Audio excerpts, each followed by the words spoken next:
addressed it a little in at least one of my other videos, maybe a few of them.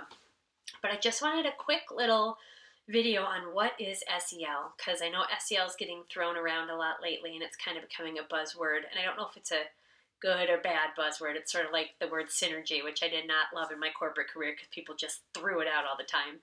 And I wanted to let everyone know what SEL is. So SEL is just an acronym, literally SEL, and it stands for social and emotional learning. And it can mean a lot of different things. I would call yoga a component of SEL. SEL can be any way. It's used a lot in schools right now, but it's also great for adults as well. So it's not just to teach kids and then once you're an adult, forget about it.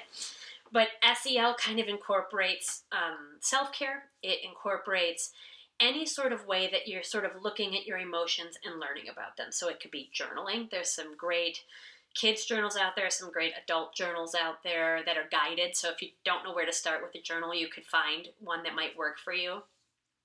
It could be finding a kind of a mindful hobby. There's people that do mindful eating and just taking a meal in and focusing on the actual taste of the food and enjoying it, not sitting while you're on your phone. That could be a form of SEL and practicing mindfulness.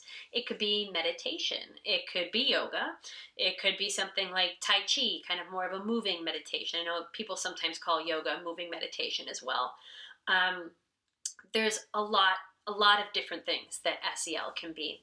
And the way I feel yoga fits into it is that it teaches us a lot of different and important social and emotional skills. We learn breathing techniques that help us practice how to calm and to cool ourselves, how to focus. So it can help with anxiety. It can help with anger and aggression. It can help with stress levels. It can help get better sleep. And better sleep alone is kind of a really appropriate health and wellness factor.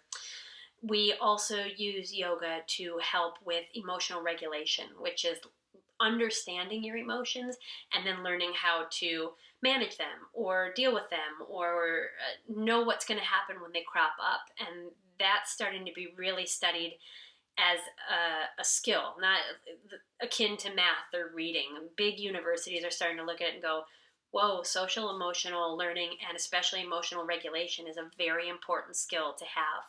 And again, I do a lot of kids yoga, and I feel that it's very important to start this type of learning and this type of skill building and toolkit building at a really young age. It's great for anyone. So if you're an adult and you've never heard about it and you feel like you missed the boat, you didn't, jump right in and start learning along with us. But if you have children or if you work with children and you can come up with a way to incorporate this type of learning for them to help them start to be more aware, to destigmatize even something like a visit to the school counselor or therapist.